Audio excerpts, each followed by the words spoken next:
Hello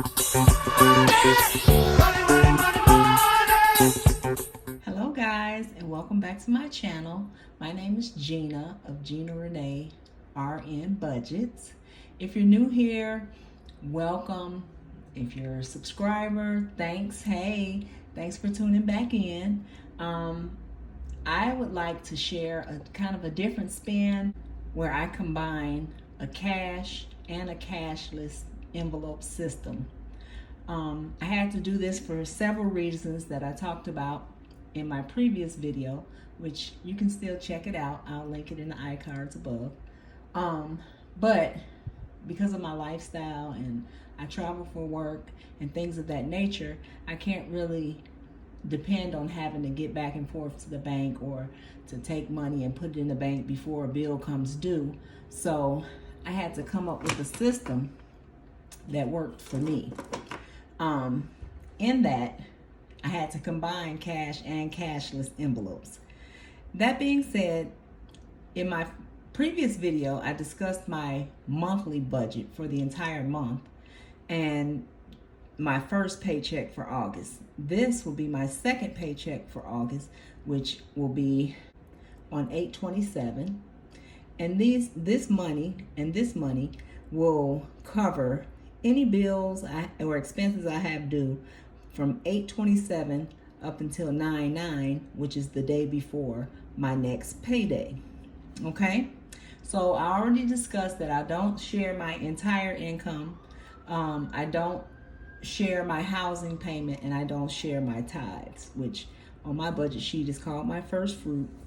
And so what we have left after those types of things are taken care of for this paycheck, we're working with $1,438.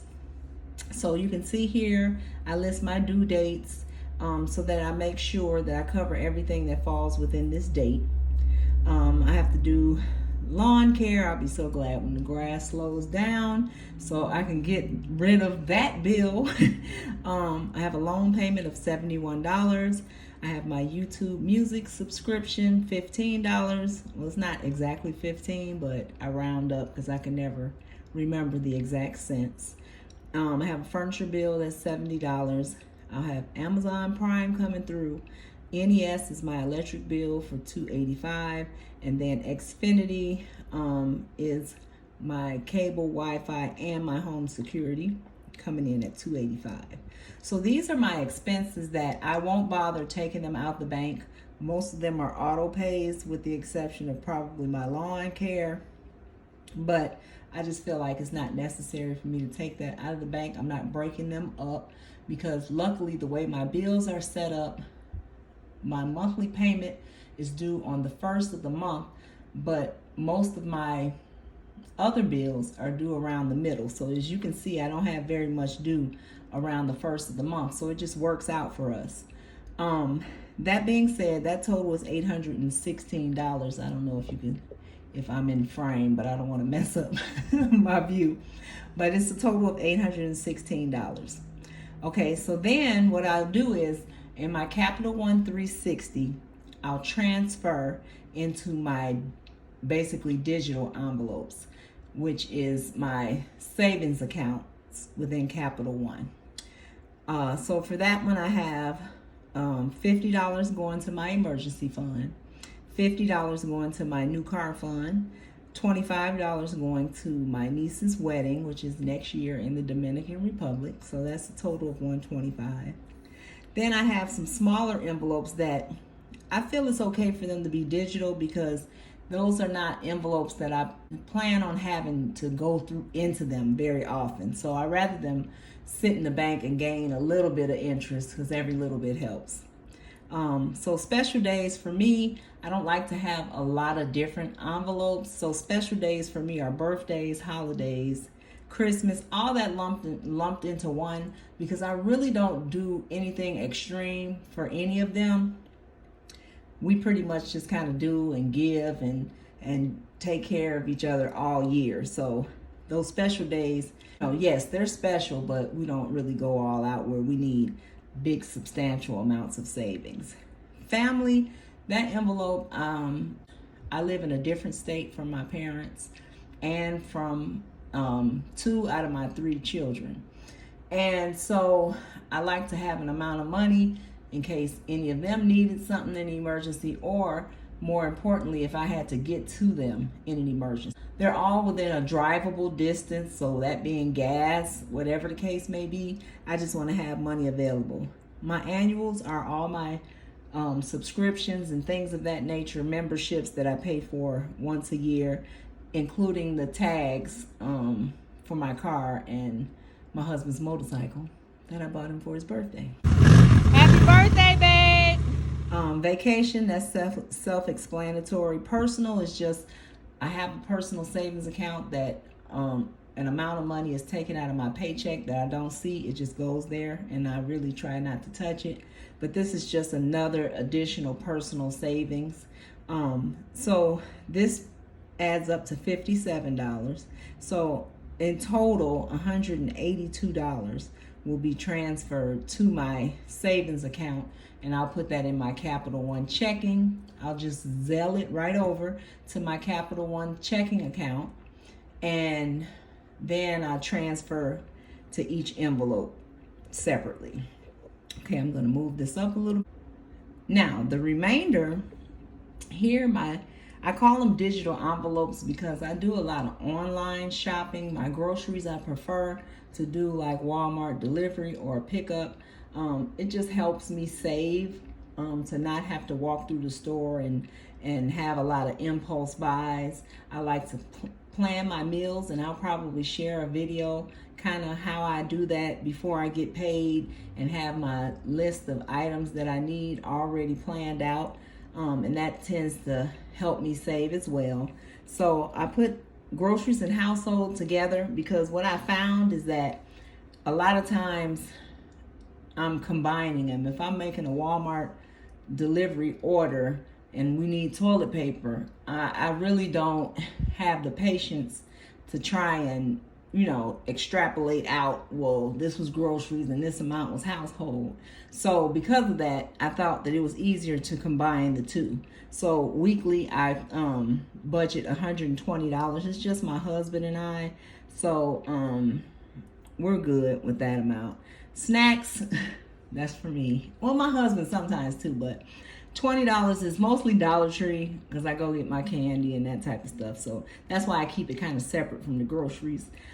Spending money, I budget $80, but sometimes I'll just take this money and put it back into usually my Capital One checking account because I don't house a lot of money there. Most of the money I put there, I transfer then into my sinking funds. So if there's any of this money that I need to be in an account so that I can pay online, that's where I will put it. Gas budget, like we talked about before, $40. Hopefully I don't have to touch it. And then unbudgeted, I just like to have a few extra dollars just in case, something comes up or I go over a little bit. I don't like to just be sitting there kind of looking like, oh, put this back, and no, I'm not doing all that. So those are my daily spending types of things. And then I have just a few envelopes that I like to have in the home because I probably would tend to use them more frequently. And it's just beauty. I just put $5 or whatever I have. I'm not into a lot. I pretty much do my hair myself. I will get my feet done, but that's pretty much it. Date night, I've just put $5 into that. If we have something coming up like our anniversary, I might, try to throw a few more dollars to it. But car TLC, $10. I really need to do more for this, but because I'm kind of just getting used to really working these envelopes, we just had a flat tire, so we had to buy a new tire. So things like that, I want to be ahead of the game, just so it's not just hitting our budget too hard. And then Menfie, of course, is my baby, and I just put $5 because he does get groomed. I bathe him probably weekly or whatever, but I can't cut his hair. He's a Yorkie, and his hair is kind of silky, and his ears are long, so I'm not that talented. I wish I was because it would save me so much. But so he does get groomed probably about every 6 weeks or so. So that's what his envelope mostly will cover. We also have a wellness plan through the animal hospital. And so most of his other stuff is covered through that. And I include that in my expenses. And then whatever's left out of everything, I just choose something that I want to pay off. And so for this time, the first thing I'm tackling is my furniture bill. So this is what was left, the 115, and then anything that's left from these envelopes, I'll add to that in order to try to tackle and pay off my furniture bill. So this is my budget. Again, please subscribe if you enjoy this type of budgeting. Please subscribe if you're just interested in saving money and doing things in a different type of way and different ideas. I also plan to share a little clip of some couponing that I do that helps me stretch my budget, and it helps a ton. So if you guys are interested in those types of things, meal planning, things of that nature, please consider subscribing to my channel. If you have any suggestions of what you would like to see next, comment down below. Give me a thumbs up, guys. It's free and it just kind of helps the YouTube algorithm to suggest my video, just by giving me a simple thumbs up. So that's it for now in terms of my budget. Kind of start inserting a couple clips on ways and things that I do to make my grocery budget or household budget stretch. Anyway, so I have the CVS Care Pass, and people tend to think that CVS is really expensive, but if you know how to shop at CVS, I mean, there's so many things, especially household type of things, that you can get pretty much for free, okay? And I'll start to do more videos like that, but in this case, I have the Care Pass. The Care Pass is like $5 a month, but if you pay annually, you pay like $48, and that's what I did. But you don't have to do anything else.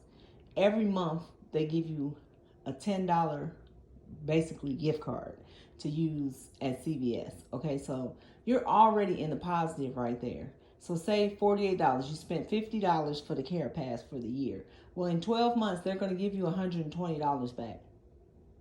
You do the math. CVS just gave you $70, okay?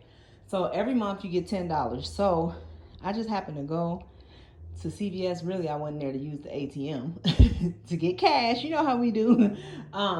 Anyway, but I saw that the Scott tissue, 12 rolls, okay, Scott tissue right here, it was on sale for $9.49.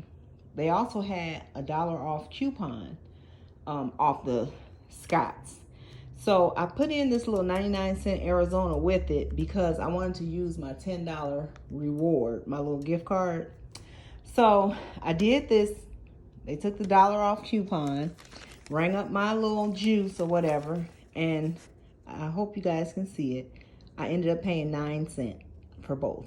9 cents, okay? But that wasn't it, you guys. For some reason, then on my receipt, they give me a $2 extra buck reward, okay? Then I'll insert another clip. If you don't have Fetch, please download Fetch, because you can't go wrong. Fetch is just free money, okay? That's all it is. So Fetch is an app. I'm gonna put my referral code right on the screen. You can join under me. You'll get I think 2,000 points right away, and so will I for you joining. But you just scan your receipts. You're gonna buy it anyway. All you have to do is go to your app after you finish shopping, scan your receipts, and you get points back. Those points add up, and you can submit those points for gift cards. And it's to all different retailers, Amazon, Walmart, wherever. And you just, submit your points for gift cards, right?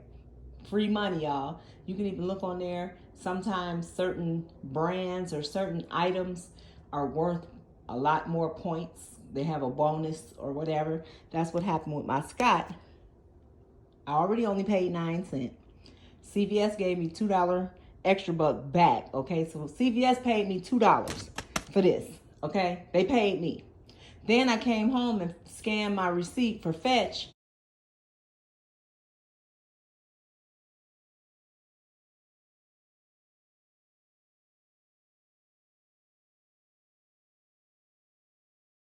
And for Fetch, if you spent $10 on Scott's products, you get $1 back.